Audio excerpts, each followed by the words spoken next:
Let me give you a big Labor Day surprise. Most people think if we all exercise the same and eat the same, we'd all look the same. And let me tell you why that's wrong. Your body is unique and your metabolism is unique. I'm Lacey Green and I'm a super trainer at Body. That's BODI.com. And you can't see me, but I don't look like your average personal trainer. I'm curvy and I'm proud of it. So I created a program for beginners only on the Body app to show people like us how to get incredible results and be our version of happy and healthy. This isn't just workout videos. It's people like you and me. It's community. It's incredible trainers. It's easy to follow nutrition and mindset experts to help you reduce stress and just feel better. And you can get started with my new program called For Beginners Only. Now, here's the big surprise. If you go to body.com right now, that's BODI.com, not only can you get everything Body has to offer at 50% off with an annual membership, you'll also get an additional 20% off, but only during Labor Day weekend. Let's do this together. Go to body.com. That's body with an I.com.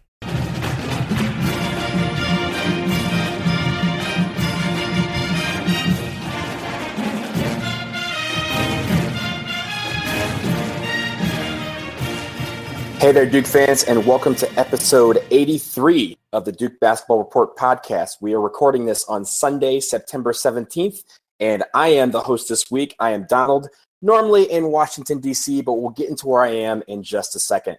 First, let me bring in my partners in crime. First off, in Denver, we have Sam Klein. Sam, what's going on, dude? Hello, I'm doing great. It's Sunday morning.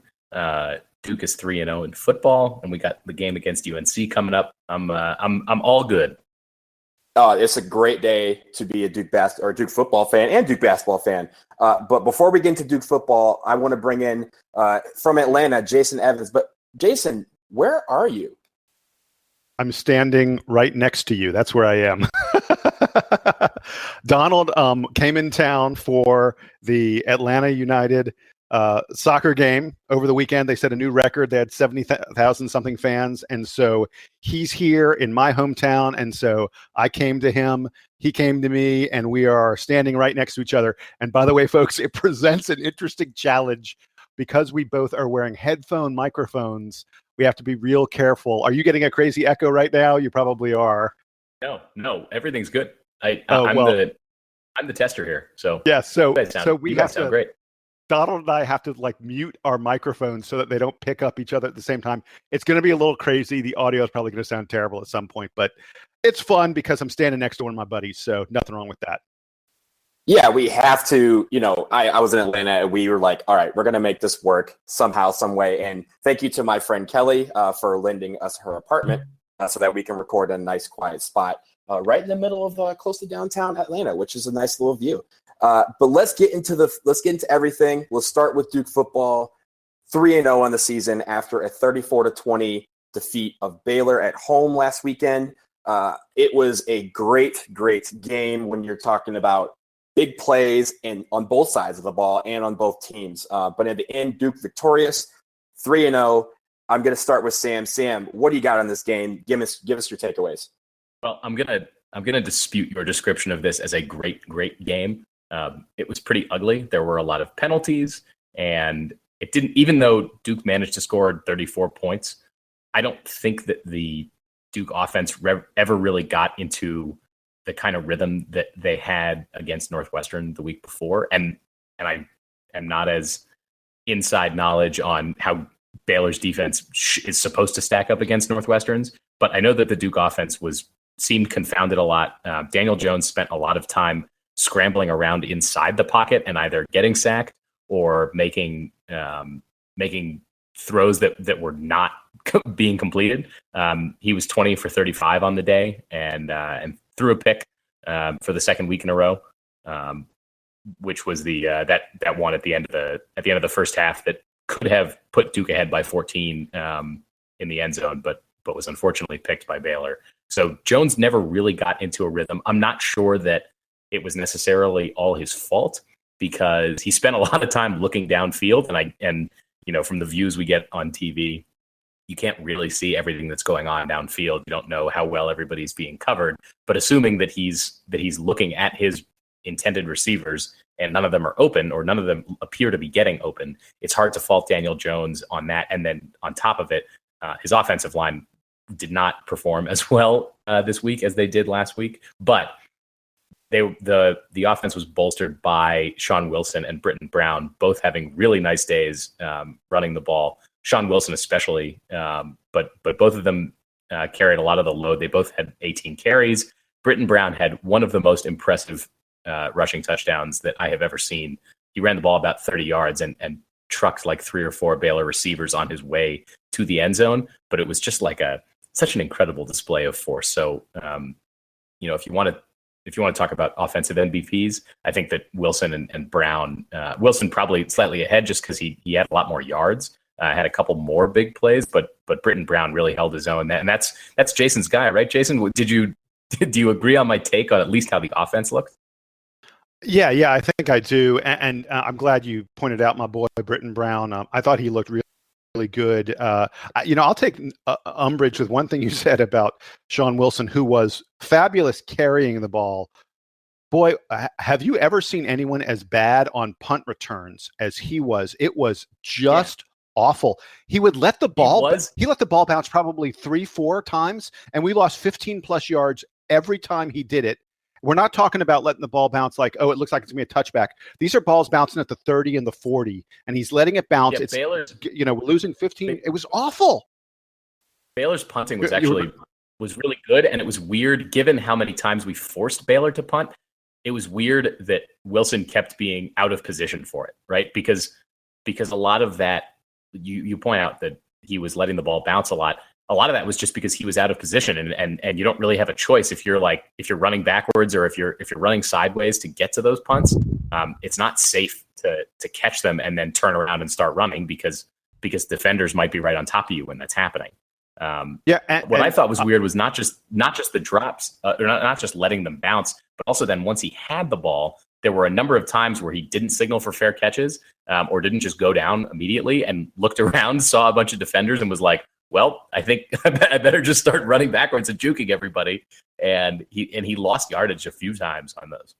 Do you think that, looking back, like he's been our main kickoff returner, and kickoffs and punts, a lot of people think, oh, well, a lot of times you have the same guy doing those things, but it's a very different trajectory of the football and how the football is flying through the air on a kickoff versus a punt. And I believe it was last week that, wasn't it TJ Rami that was doing a lot of the punt returns? So maybe it's a bit of the fact that he wasn't really, I don't know the word, like not prepared, but like he just hasn't got that experience yet. He kind of has to get into the flow of fielding punts, which is a lot different than kickoffs. So here's what I think about that. Rahming was returning the punts, and he had that big, long punt return that came back for a penalty last week, and it looked like he hurt his knee a little bit on it. And after that, they immediately went to Sean Wilson to do the punt returning, and they continued that this week. I really think I'd love for us to look for someone different, not just because, as you mentioned, Sam, I mean, Sean Wilson was -12 on punt return yards. And when you consider that usually when you return a punt, you're in the clear for at least 3 or 4 or 5 yards going forward before you even encounter anyone. To be -12 on total punt return yards over his punts, and to have them drop the way, the bounce the way he let them bounce, it was really a terrible performance on punt returning.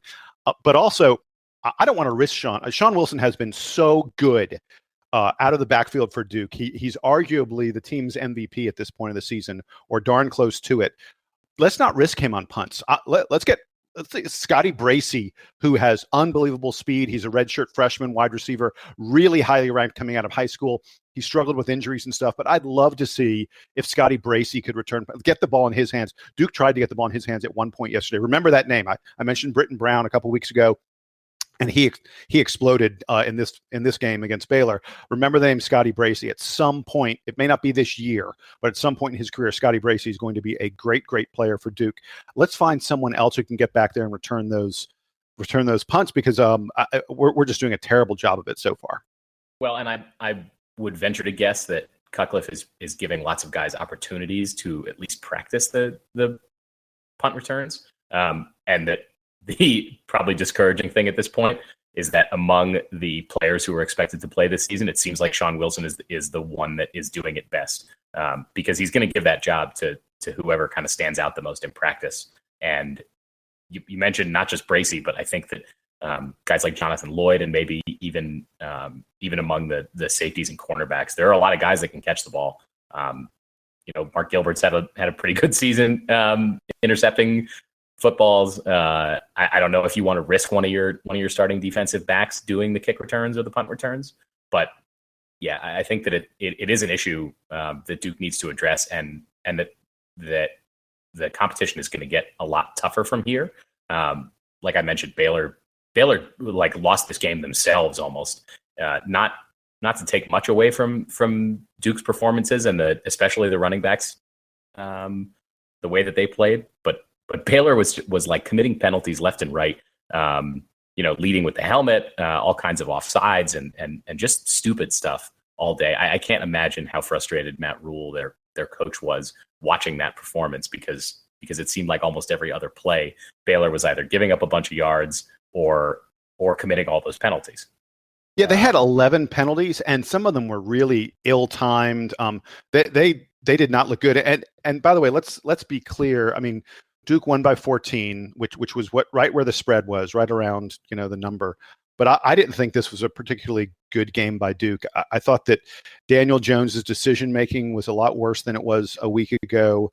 The very early fumble, like the second play we had, there was a fumble that the official stat keeper gave it to Sean Wilson. I really think it was Daniel Jones's fault. I think Jones is sort of pulling it back out on a read option kind of thing, and the fumble was caused. I just thought our passing game seemed off. Now, it was great that we were able to run it down their throats with our passing game off the way it was, but our wide receivers, I thought, missed a fair number of passes that could have been caught. We just didn't seem as precise as we were a week ago, but that's on the offensive side of the ball. I thought we were great on defense again. Duke's linebackers, oh man. I mean, Duke has a really, really impressive set of linebackers. They were flying all over the field. We got a lot of turnovers this week again. And I want to give you guys a statistic. This is crazy. I'm about to give you a number. Duke on third down on defense. Yep. So, I was hoping you were going to bring this one up. I looked up. So during the game, I took notes during the game. One of the things I wrote was, I have to look up the stat. Duke has to be one of the best third down defenses in college football today. I haven't been able to find like national numbers to see who is the best, but Duke's defense on third down had 4 for 34 converting to first downs on the season. 4 for 34. That's 11%. That is a crazy number. And by the way, you know who has the most? Northwestern only completed like 1 third down, right? Northwestern only had 1. Baylor only had 1. NC Central had 2. They were 2 for 12 on third down. That's the best anyone has done all season, is to get 2 third down conversions. I'm going to give you some knowledge, gentlemen. If you only get 2 third down conversions, you're not winning the game. The way Duke has played on third down has allowed us to dominate, at least on from the defensive standpoint, every single opponent we've played this year. And to me, that's been the story of the season so far. The improvement of the Duke defense and the speed that they play at, and in addition to the third downs, the turnovers. They're creating turnovers left and right. And I want to also point out, from your part of the preview last week, we talked about how athletic Baylor's wide receivers are, and I would say that was probably, other than their defensive line, their defensive line on defense, and when Baylor was on offense, their wide receivers were the stars of the show, because a couple of those guys, I mean, they have 2 or 3 guys that I guess are on the track team. They're really tall, they're really fast, and if they got any space and the ball, they were gone for touchdowns, and they scored 3 touchdowns all on long passing plays, not necessarily the ball being thrown very far, but the ball being put in a place where guys like Mims and Platt were just able to run away from all of Duke's DBs. And, on the one hand, I think you could be inclined to fault Duke's defensive backfield for letting those happen. But I'm not sure that a lot of other teams that we're going to play have the kind of explosive athleticism in the wide receiver core that Baylor has. So as long as Duke can continue to bring pressure from the D-line and from the linebackers down on quarterbacks, it shouldn't be as much of a problem, even though, you could look at the stats from yesterday and think, wow, that the wide receivers, when they got the ball, they really did a lot with it. So kind of containing it where they're able. And you know what? They're just fun to watch. Like, if you think about, Duke teams from previous years, there was always that kind of skepticism about the defense. Like the defense would come up with a big play or two, but it wasn't one of those things where you were like, yo, this defense is about to just murder or it would on be this like, possession. Or it would be like, everything's only being held together because Jeremy Cash is back there. Yeah, you're kind of like, you're kind of sitting on Jeremy eggshells. Cash, then we're screwed. Yeah, absolutely. But now, like, these first few games, you're sitting there like, if you're in this, I can't wait to go to the game in a couple of weeks because, usually the defense is when you're like, all right, I'm gonna go get a soda because this is going to be probably really painful to watch. But it has not been this year. They've been really fun to watch. The motivation that they give each other and the momentum that they take from each possession is very, very contagious, and you can see it kind of trickling to the offense for some of these big plays. And I think that is why we've closed out some of these games. That is what you want to see, a defense who in the fourth quarter you can rely on, a defense that is going to get a big play at any given moment, on any given possession, especially when we really need it. And, the stats that Jason was giving with third down conversion, that's exactly what you want to see from your defense if you want to, win some of these bigger ball games. Yeah, and Jason highlighted also the linebackers having a great day, and you mentioned the camaraderie. I think that the announcing team on the game, I can't remember who they were, but they brought up at some point that linebackers Joe Giles Harris and Ben Humphreys they're such good friends. It's like they're an old married couple, which is adorable, but is also probably good for team production because they can kind of get on each other and when one makes a play, it just motivates the other to one up him. So I think you see Humphreys yesterday seemed like he was all over the place. He made a couple of good tackles in the backfield that I was really impressed by. So I want to keep seeing that going forward. Do we want to quickly touch on UNC and the game we have coming up this week? The earliest game we've ever had against the Tar Heels? Absolutely. Let's get right into it. The big game, usually it's in November that we're talking about Duke UNC in football, but now we are talking about September 23rd. September 23rd at Kenan Stadium, 3:30 kickoff, I want to say.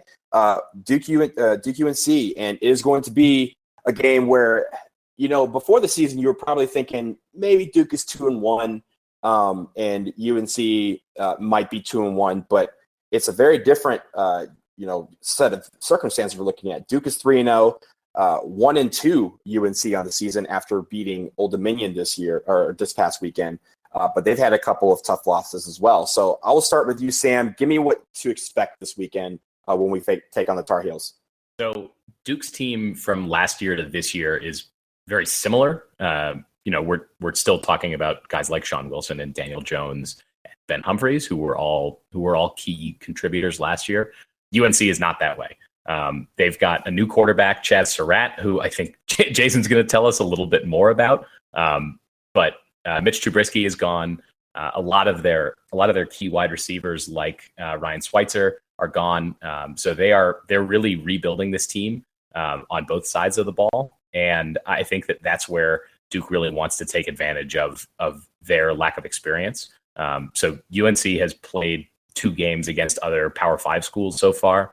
I think they lost as expected to Louisville, even though the game was at home. They only lost by 12 points, and Lamar Jackson was a total freak against them. But unless he's playing Clemson, Lamar Jackson is almost always a total freak. So you can't really fault that. And even though we want to talk about Daniel Jones being right up there in the best quarterbacks conversation, I think he still has a little bit more to prove before he's quite on Lamar Jackson's level. So, but that being said, expect to put up points against UNC. They've given up a lot of points in all their games. And then I also wanted to go back. Their season opening game against Berkeley was pretty bad. Berkeley hasn't been that good, all that good this year, and UNC lost to them in Chapel Hill. So I think that's the biggest indicator that this UNC team is not quite where they want to be. The one guy from Duke's game last year against Carolina that really stood out was Sean Wilson. Had a big rushing day against UNC last year, and I think that with their defense replacing a lot of guys, especially on the defensive line, I would expect Sean Wilson to have another big game against them. Daniel Jones also had a nice day last year against UNC, threw for 240 yards in the win. So the Duke offense is going to produce, and hopefully Duke has a little bit of a plan for how to stop Chaz Surratt at quarterback. Jason, did you want to talk to us a little more about the former Duke commit who is now UNC's starting quarterback as a redshirt freshman? Sure. Yes, I do. So folks may remember, I want to say it was 2 years ago. It may have been 3 years ago that I think it was 3 years ago now that I think about it, that Chaz Surratt, he had committed to Duke. It was a pretty big deal. He was considered the best quarterback, one of the best football prospects in the state of North Carolina when he committed. And he committed to Duke, and then fairly quickly after committing, I want to say it was less than a month, he flipped and he decided he was going to go to UNC instead. And right there, that on its own would be enough for us to sort of really not like the guy. But there was all this other stuff going on with the commitment at the time. He had a younger brother who was also a really good football player who also committed to UNC at the very same moment. And then word came out that they were both going to also walk on the UNC basketball team, that they wanted to play two sports. And there was some, I mean, who knows what's true and what's rumor and innuendo, but there were some rumors, there was some talk that one of the reasons that they had flipped and that the Surratts had decided to go to UNC instead of Duke was that they didn't want to play for Coach K, or Coach K didn't want them to play basketball, that he didn't think they were good enough to play basketball. So there was all this stuff going on. So fast forward to today, a few years later, Chaz Surratt is not walking on the UNC basketball team. He's only playing football for them. His younger brother ended up decommitting from UNC and is now at Wake Forest. And he's also not playing basketball at Wake Forest. He's a wide receiver. I think he's redshirting this year. He's a freshman, I believe, this year, or he may be on his way. Whatever it is, really crazy history of Chaz Surratt getting to UNC and getting to where he is today. But where he is today is the starting quarterback as a redshirt freshman. He's, as you would imagine, he's big, he's strong, and he's very, very athletic. And stopping him is going to be absolutely essential for Duke. He's very accurate with the ball. I mean, I've been the little bit I've seen of him, I've been very impressed with it. This guy's completing almost 70% of his passes. Now, he's not throwing it way downfield all that much. They seem to be doing a lot of stuff in the intermediate game, but it's working pretty well for them. I want to give you some stats about Carolina, and I think these are going to really show you the difference in these two teams. UNC is averaging 39 points a game. They're averaging 450 total yards a game. Those are very similar numbers to what Duke has done this year. And it's worth noting, you could probably argue that because they played Louisville and because Cal is a fairly good team, I think there's a strong argument that UNC's faced a tougher schedule than Duke has thus far. I mean, certainly Louisville's better than anyone Duke has played. So for UNC to be averaging about as many points as Duke does and getting about as many yards as Duke has, it says something about the quality of their offense.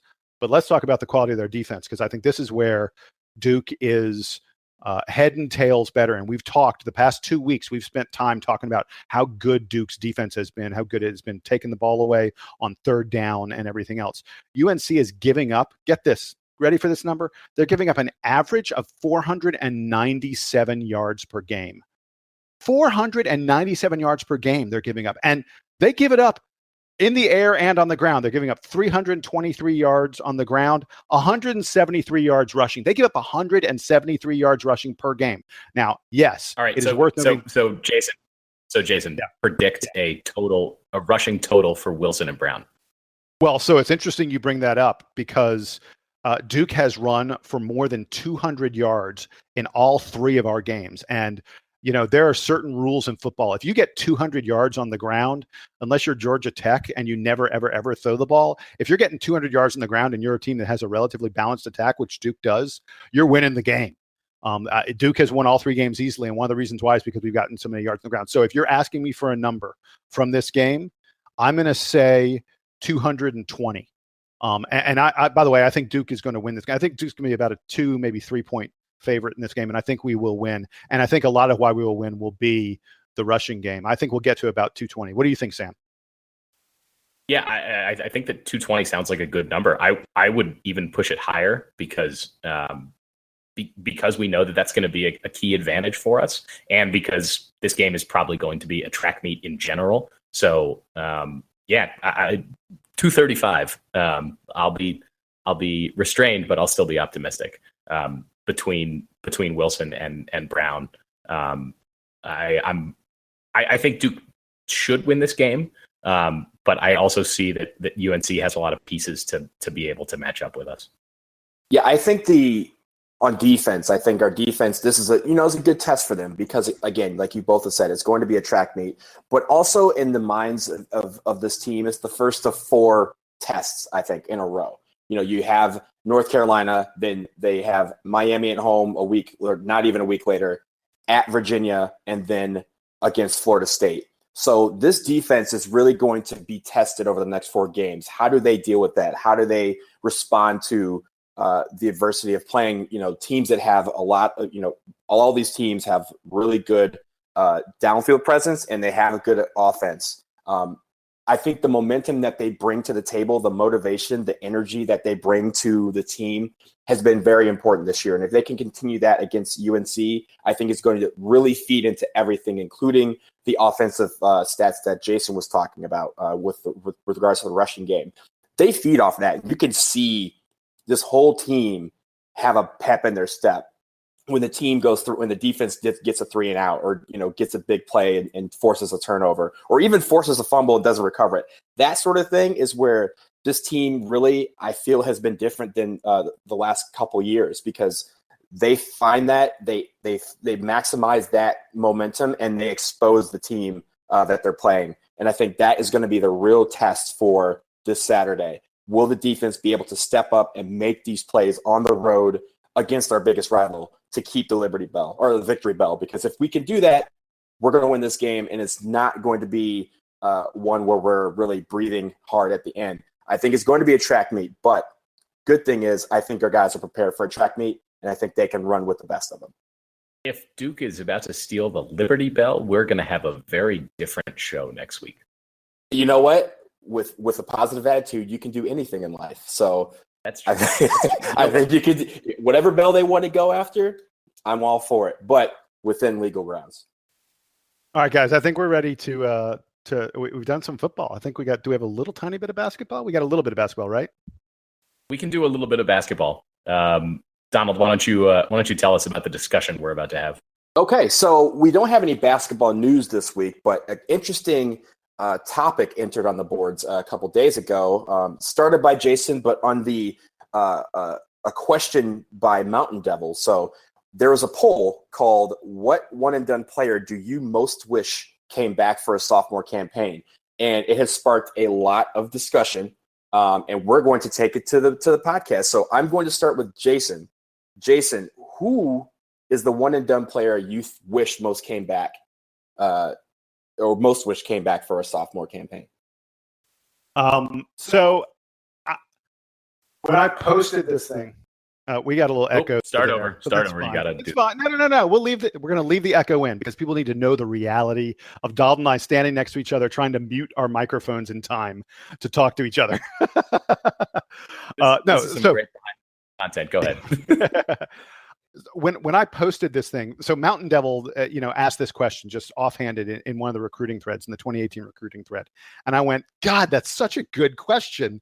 And the way he posted it, he said, it's got to be Kyrie, right?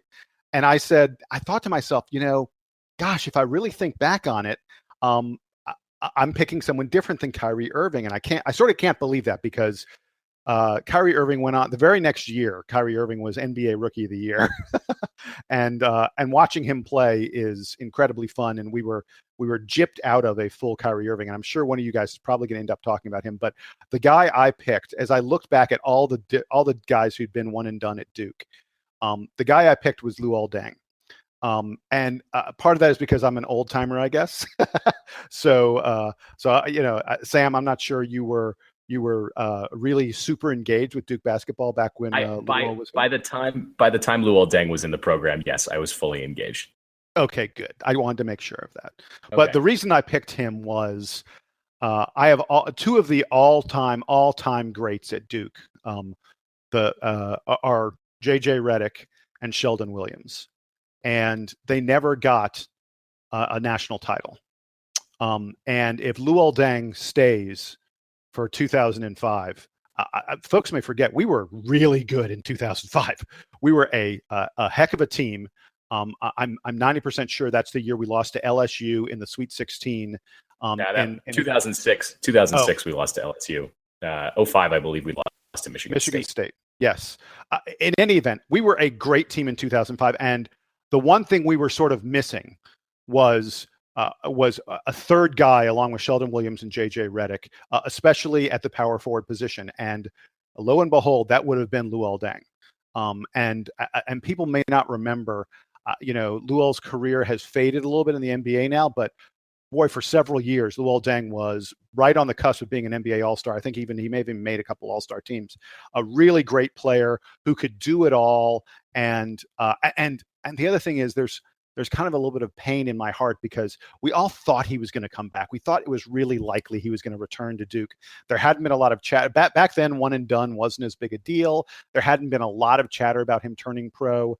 And he ended up, he had to go because there's sort of some weird political reasons having to do with his family and its relationship to the government of his hometown, of his home country, Nigeria. I'm 90%. Sudan. I'm so sorry, Sudan. Thank you. Sudan. I have Donald next to you correcting me. But it's a complicated story. But we really thought we were going to get him back, and I think if he comes back, Duke. To say we would be the prohibitive favorite, I mean, 2005, you're adding another trophy. There's like no question in my mind. He was an incredibly complete player on both ends of the floor. He would have been the perfect complement to what Sheldon was doing and what JJ was doing. We win another national title if he comes back, and so and we win a national title for guys who I've always been pained that they don't have a national title ring. So that's why I picked Luol Deng. Sam, who you got? So I like that pick a lot, and your reasoning is sound. The player that I wanted to highlight was Tyus Jones because we had the national championship in 2015, and we had the 3 one-and-done players. It was Jones, Jahlil Okafor, and Justice Winslow. And then the next year, those guys were gone. We brought in Brandon Ingram. We still had, and then we also brought in Derek Thornton along with the rest of the core that had come back from the year before. And Grayson Allen had a great season. Marshall Plumlee had a great senior season. Emil Jefferson was hurt at the end of the year, or for most of the year, but he also had a good season. I think that team, Thornton was sort of slated to play point guard on that team, and it never really clicked for him. Grayson Allen had to shoulder that load a lot. Luke Kennard handled the ball a lot. It just seemed like Duke had a lot of guys out of position trying to do more than they needed to. Certainly Justice Winslow would have helped, but we had a player who sort of had a similar role on the team to Justice Winslow in Brandon Ingram. Jahlil Okafor would have helped a lot, but we had guys like Jefferson and Plumlee around. So I would like to think that team would have really improved and would have had a much higher ceiling if they had a distributor and a playmaker like Tyus Jones at point guard, which wouldn't have forced Thornton to be kind of out of position, or at least sort of out of his readiness, because he had to commit late and all that. By the way, if Kyrie comes back, I think Derek Thornton waits a year. I don't think Derek Thornton comes to Duke. I don't think he would be reclassified. Tyus Jones comes back. Yeah. So, right. So, and in that case, Derek Thornton would have been on the team this year, and a lot of things would have been different if Tyus Jones had returned. Thornton might probably still be in the Duke program at this point. But that all being said, I think that Tyus Jones would have improved that 2016 team a lot, and would have the pieces would have kind of all fit a little better. Kennard wouldn't have had to play quite as much as he was sort of forced to. Duke, as you guys recall, because we were doing this show at the time, had a really thin rotation, and basically every player was playing a lot of minutes. Guys were getting tired. Every game kind of came down to foul trouble for Duke. So Tyus Jones being there, I think, would have smoothed a lot of those problems out. I don't know if that team had quite the potential that 2005 had. Yeah. Hey, Sam. But So I was going to ask you a question. Do you think if he comes back, if we get Tyus back in 2016, does Duke win another national title? I don't know if they win another national title. I know that they're competitive enough to, and that what did we end up being, like a 3 or a 4 seed that year? I think 2016 was like one of the only times that Duke lost in the tournament. We lost to Oregon, and it was one of the only times that I remember watching the NCAA tournament and being a Duke fan and Duke losing in the place where the numbers say they should have, and being like, okay. And I think when we did a season wrap last year, we kind of said, we were like, we know that this team is flawed. We know that it doesn't have a lot of depth. We know that the point guard situation is not ideal. And we kind of shrugged our shoulders and we're like, it's fine that Duke lost in the Sweet 16. If Jones is back, Duke is probably a 1 or a 2 seed because everything fits a little better. And yeah, I think that they're at least at that point in the top of the conversation for winning a national title, even though I'm not sure that they actually get there. But it at least puts them in a good position, and it kind of has a ripple effect on the rest of recruiting and who's around, because like you said, Derek Thornton probably doesn't come that year. If Tyus Jones is still on the team, he probably comes the year after. Duke would have had him this past year, and that would have maybe fixed a lot of the problems around, Grayson Allen having to shoulder a lot of the load and Luke Kennard having to shoulder a lot of the load. And, Thornton flashed enough talent for us to think that it's possible that he could be gone after, 2 years perhaps in the program, kind of like what we thought Frank Jackson would have been until he decided to leave this year. So things kind of move around a lot. I don't think that it ultimately affects whether Trey Jones comes years later, but I think that it smooths out a lot of the problems we've had. I bet we don't get Trevon Duval. I bet Trevon Duval is not at Duke today, because I agree with you. I think Derek Thornton would still be at Duke, and he was a highly regarded enough recruit that I think Trevon Duval probably doesn't come. I'm not saying that Thornton's better than Duval, but I think there would have been enough competition at point guard that Duval would have looked elsewhere. And it is interesting kind of looking at the whole situation here that there's so much more intricate, like recruiting what ifs related to the one and done era around when Tyus Jones was here rather than when Luol Deng was here, because it wasn't like Duke wouldn't, DeMarcus Nelson was going to transfer because Luol Deng was in the program or something like that. Back in the good old days of the early 2000s, I think that there was less kind of expectation among those top recruits that, if I go to this school, I'm going to have to play 25 or 30 minutes as a freshman. Otherwise it's not worth it. So the Tyus Jones situation is interesting, but I wanted to give it to Donald and have him kind of go for what Mountain Devil, I guess, probably thought was the most obvious pick, right, Donald? Absolutely. You guys gave great example, great answers. I don't disagree with any of them. Obviously, if you're looking at the list that Mountain Devil, or the poll, that the topic that Mountain Devil started, you're looking at all of them. You say, can we have all of them back, please? But I think in the end, Kyrie Irving is the one that I would most wish had come back. And it's for a very simple reason. Over the course of my lifetime watching college basketball, and I know this is a very big statement to say, there is no one who in my mind energized and electrified college basketball in a very short time than he did in the 9 games that he played in the regular season, and then the one in a couple of the tournament. The Michigan State game, I was at that game, and obviously everyone, when you look at the career of Kyrie at Duke, you point at that game. And I've never been to a college basketball game where everyone, and I mean everyone, was either on their feet or on the edge of their seat when he had the ball. It's incredible. Can I interject really quick? Do you know why that game was so electric? Do you know why that game was so electric? Because my a cappella group sang the national anthem. Oh, boom. I did hear it. Yeah. So we met in a different time. Shout out to Speak of the Devil. We crushed it that night. Anyway, sorry. Keep talking about that game. That's one of my favorite experiences too. Yeah. When you see, you're looking at the game and you see people, they're into it, they're energized, the Cam and crazies were going crazy the whole time. But watching everyone in the stands, if they weren't standing, they were on the edge of their seat. It was like, what is this guy going to do next? And really, it was at that point where we realized that Kyrie Irving could do anything he wanted.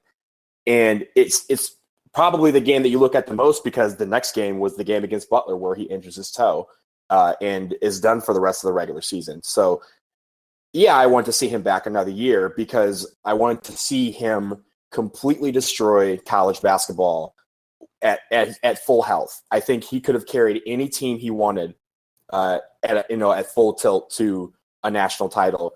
And even 2012, where we ended up losing in the first round to Lehigh. I think that's a Lehigh year. I don't like remembering those games. But if you have that team, then with Kyrie on there, it's a very different attitude. It's a very different ball game when you know that this guy is going to have the ball in his hands every possession and can go off for 30 points a night. And that was really what I think a lot of people, and I think that's probably why he was probably the most selected person on that poll so far, because he so electrified us in 8 games that, unlike anything that I've ever seen, it really left us wanting more. And it's you kind of feel disappointed that we weren't able to get that. But having said that, I think he made the correct decision in going pro after 1 year, because, again, he was Rookie of the Year. He's one of the best players in the NBA, best young players for sure. And he continues to dominate and really is being, viewed as one of the top guys in the NBA today. So he did what he was supposed to do. He got out when, at the time that, he was number 1 pick. But, man, if we had number 2 one more year, or I'm sorry, number 1 one more year, it would have been so great to watch. And it would have been one of the most exciting years of college basketball ever, in my opinion. Jason. I think that one of the only downsides to that would have been that we might not get the one great Austin Rivers highlight from the UNC game that year, because Kyrie probably has the ball in his hands for that possession. But wait. That game's not that close if Kyrie's back. There is no last second shot against UNC. So right. The thing I was going to say was, if Donald talked about, he won Rookie of the Year. If you look at Kyrie's stats in the NBA against the best defenders in the world, Kyrie averaged 18.5 points a game. He shot 40% from 3 with the further back 3-point line. Can you imagine what he would have done? He would have wrecked college basketball. It would have been a lot of fun. I can totally understand why he's winning the poll. That 2012 team, despite losing in the first round, was really good. Again, kind of like talking about some of the other teams that we've addressed here, these what if teams. 2012 was one of those teams that had a lot of firepower, right? Austin Rivers was on that team, Seth Curry, Mason Plumlee kind of starting to round into his final form. Ryan Kelly the same way. Ryan Kelly was great on that team. And you had senior Miles Plumlee. That team had a lot of pieces. It didn't have somebody that brought it all together. I think that we sort of hoped that Austin Rivers would be that sort of unifying force, but unfortunately he wasn't. So when the question got asked and when the poll went up, I thought there are 3 good answers, and I think that we just gave them. And even though I think that Tyus is the best pick, I think that all the other 2 guys you guys highlighted are also really interesting, especially because the teams around them really could have used them. Let me mention one more, and it's worth noting that the 3 guys we mentioned are getting the vast majority of all the votes. I think it would have been. I don't wish he would have come back. I think there are some various problems that would have, involving eligibility. But if Corey Maggette had come back, I would have enjoyed watching him, because he was as fun to watch as just about anyone that's worn a Duke uniform, because that dude played he looked down into the basket. He played above the rim, and it was, and he was pretty reasonably skilled for a guy who had that kind of crazy, ridiculous athleticism. So the other one that I'll mention, I mean, we could talk about all these different guys, but I think Corey Maggette, I don't think we necessarily win another national title in 2000. The people may recall the 2000 team was dominated by three freshmen: Carlos Boozer, Jason Williams, and Mike Dunleavy. It was an incredibly young team. Chris Carrawell and Nate James were sort of the only guys back from 1999. They had to step up, and Shane Battier. They had to step up in a very, very big way and become team leaders. But Corey Maggette was just incredibly, incredibly fun to watch. And the notion of watching him with another year of maturity on his body would have been cool. It would have been fun. And you know what? I think that's going to wrap it up for episode 83 of the Duke Basketball Report podcast. Thank you to Jason. Thank you to Sam, as always. Thank you to Atlanta for hosting me this weekend. Obviously, it's Go to Hell Carolina week. We'll check you guys next week. But for now, Duke Band, take us home.